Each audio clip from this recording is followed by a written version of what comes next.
तो स्टार्ट करते हैं बिना टाइम वेस्ट किए हुए है। सितंबर 2022 उत्तराखंड करंट अफेयर्स सेशन आपको कैसे लगते हैं कमेंट बॉक्स में आप बता सकते हैं। तो सबसे पहला पॉइंट आज का, पर्यटन मंत्रालय द्वारा, भारत सरकार के पर्यटन मंत्रालय द्वारा बेस्ट एडवेंचर टूरिज्म डेस्टिनेशन का पुरस्कार दिया गया उत्तराखंड राज्य को, यानी नंबर 1 राज्य इसमें कौन सा राज्य रहा है? हमारा उत्तराखंड रहा है। इसके बाद हम दो महत्वपूर्ण दिवस देखते हैं। सबसे पहला है कुमाऊनी भाषा दिवस, जो कि हम प्रतिवर्ष 1 सितंबर को सेलिब्रेट करते हैं। इसी के साथ गढ़वाली भाषा दिवस हम सेलिब्रेट करते हैं 2 सितंबर को। अगला महत्वपूर्ण करंट अफेयर है फ्यूला नारायण मंदिर, जो कि चमोली में स्थित है। ये भगवान विष्णु को समर्पित है। इस मंदिर की खासियत क्या है? इसमें पुरुष पुजारी के साथ साथ एक महिला पुजारी भी रहती हैं। ये काफ़ी महत्वपूर्ण मंदिर हो सकता है हमारे लिए, जिसमें भगवान विष्णु का श्रृंगार हमारी महिला पुजारी करती हैं। तो फ्यूला नारायण मंदिर अगर पूछा जाए हमसे तो हमें याद रखना है चमोली में स्थित है। किस भगवान को समर्पित है? भगवान विष्णु को समर्पित है। अगला करंट अफेयर देखते हैं। पर्यावरण में योगदान के लिए global ambassador of peace award से काशीपुर के मोहम्मद सफीब जी को सम्मानित किया गया है। महत्वपूर्ण करंट अफेयर है। अगला करंट अफेयर देखते हैं। राज्य सरकार द्वारा ओलंपिक में प्रतिभाग कर रहे खिलाड़ियों को कुछ इनामी राशि की घोषणा की गई है। यदि कोई खिलाड़ी स्वर्ण पदक जीतता है तो उसे 2 करोड़ का इनाम, रजत पदक जीतने पर 1.5 करोड़, कांस्य पदक जीतने पर 1 करोड़, और अगर उन्होंने ओलंपिक में प्रतिभाग किया राज्य की तरफ से तो उन्हें 50 लाख की इनामी राशि दी जाएगी। तो काफी महत्वपूर्ण हो सकता है। अगला करंट अफेयर देखते हैं। राज्य में वन्य जीवों के मूवमेंट के लिए एक अंडरपास बनाया जा रहा है। पहली बार इस प्रकार का अंडरपास बनाया जा रहा है। तो कहाँ बनाया जा रहा है अगर पूछा जाए, किस जिले में बनाया जा रहा है? तो चंपावत में बनाया जा रहा है, नेपाल बॉर्डर के आसपास।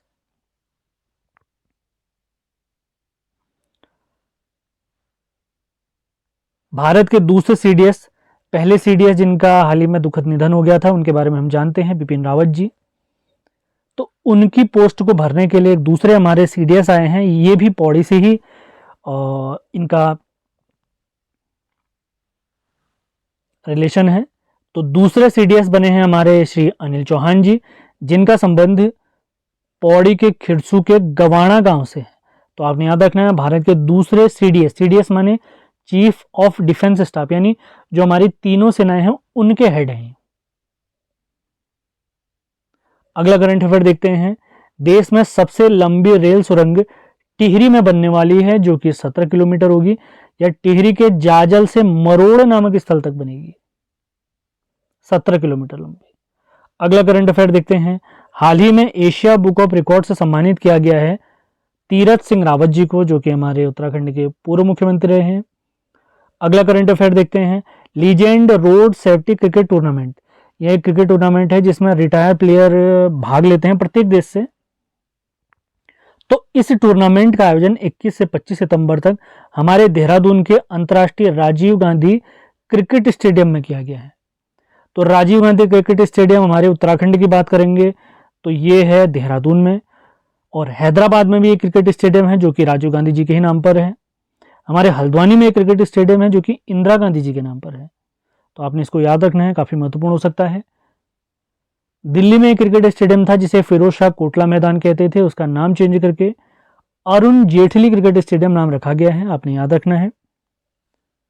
और विश्व का सबसे बड़ा क्रिकेट स्टेडियम हमारे भारत के अहमदाबाद में है, आप जानते हैं, जिसे नरेंद्र मोदी क्रिकेट स्टेडियम नाम दिया गया है। अगला करंट अफेयर देखते हैं। हाइड्रोपोनिक्स तकनीक से हल्द्वानी में एक औषधि पौधा ब्राह्मी उगाया गया है। तो हाइड्रोपोनिक्स तकनीक होती क्या है? इसमें केवल पानी के सहारे यानी बिना मिट्टी के कोई भी पेड़ पौधा उगाया जाता है। तो हाइड्रोपोनिक्स तकनीक से हल्द्वानी में ब्राह्मी पौधा उगाया गया है। अगला करंट अफेयर देखते हैं, काफी महत्वपूर्ण हो सकता है। ट्रैक ऑफ द ईयर 2022-23 घोषित किया गया है। पिंडारी ग्लेशियर जो कि बागेश्वर में स्थित है, और बागजी ग्लेशियर जो कि बागजी बुग्याल ग्लेशियर नहीं, बुग्याल है उत्तरकाशी का। पिंडारी ग्लेशियर के बारे में आपको कुछ जानकारी दें, या राज्य का दूसरा सबसे बड़ा ग्लेशियर है। राज्य का पहला सबसे बड़ा अगर पूछा जाए, राज्य का नंबर 1 ग्लेशियर पूछा जाए तो है गंगोत्री ग्लेशियर, जहां से हमारी भागीरथी नदी निकलती है गोमू के पास से। पिंडारी ग्लेशियर का विस्तार कुमाऊं और गढ़वाल दोनों में है, यानी बागेश्वर और चमोली में इसका विस्तार है। गढ़वाल का सबसे बड़ा ग्लेशियर अगर पूछा जाए तो गंगोत्री। कुमाऊं का सबसे बड़ा अगर पूछा जाएगा तो वो मिलम है, जो कि प्यारे पिथौरागढ़ में स्थित है। अगला करंट अफेयर देखते हैं। हाल ही में राष्ट्रपति द्रौपदी मुर्मू जी द्वारा राष्ट्रीय शिक्षक पुरस्कार से हमारे उत्तराखंड के भी 2 शिक्षकों को सम्मानित किया गया है। तो उनके नाम है प्रदीप नेगी और कौस्तुभ चंद्र जोशी जी। कौस्तुभ चंद्र जोशी जी। सारे पॉइंट क्लियर करते हुए चलने हैं। अगले करंट अफेयर की तरफ बढ़ते हैं। निराला स्मृति सम्मान से सम्मानित किया गया शगुफ्ता रहमान जी को। अगला करंट अफेयर देखते हैं। हिमालय बचाओ अभियान 2022, इसका आयोजन गोपेश्वर चमोली में किया गया है। हाल ही में हमने हिमालय दिवस मनाया है 9 सितंबर परमार्थ निकेतन ऋषिकेश से। हिमालय दिवस की शुरुआत कब से की गई अगर पूछा जाए तो वर्ष 2010 से। अगला फैक्ट देखते हैं। जागर संरक्षण दिवस ये हम सेलिब्रेट करते हैं प्रत्येक वर्ष 17 सितंबर को, जागर सम्राट प्रीतम वर्धमान जी की याद में, 17 सितंबर। अगले करंट अफेयर की तरफ बढ़ते हैं। विद्यासागर नौटियाल सम्मान 2022 से सम्मानित किया गया है शेखर जोशी जी को। अगले करंट अफेयर की तरफ बढ़ते हैं। 3 दिवसीय श्यालपाती मेला, इसका आयोजन गोपेश्वर चमोली में किया गया है। किस गांव में इसका आयोजन हुआ है अगर पूछा जाए तो मजोठी गांव में। और किसको समर्पित है ये मेला? तो ये मेला समर्पित है मां नंदा को। अगला करंट अफेयर देखते हैं। हाल ही में मुख्यमंत्री पुष्कर सिंह धामी जी ने घोषणा की है कि एक मिनी सिडकुल की स्थापना की जाएगी रानीबाग हल्द्वानी में। सिडकुल का मुख्यालय हम सभी जानते हैं देहरादून में स्थित है। अगला करंट अफेयर देखते हैं। देहरादून के जोली ग्रांट हवाई अड्डे से अल्मोड़ा तक हेली सेवा की शुरुआत की गई है। महत्वपूर्ण फैक्ट। अगला फैक्ट। भू कानून के अध्ययन के लिए गठित समिति के अध्यक्ष बनाए गए हैं सुभाष कुमार जी। अगला करंट अफेयर। पर्यावरण संबंधी अपराधों में हिमालयी राज्यों में नंबर 1 पे है उत्तराखंड। ये बहुत ही बुरी खबर है हमारे लिए। और संपूर्ण देश की अगर बात करी जाए, देश के सभी राज्यों में उत्तराखंड 6ठे नंबर पे आता है। हिमालयी राज्यों में पहले नंबर पे और संपूर्ण देश में अगर पूछा जाए तो 6ठे स्थान पे। आज का अंतिम करंट अफेयर देखते हैं।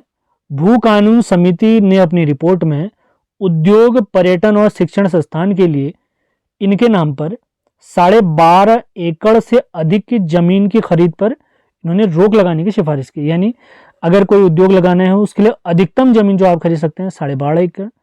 पर्यटन और शिक्षण संस्थानों के लिए भी यही सीमा रखी गई है, इससे ज्यादा आप नहीं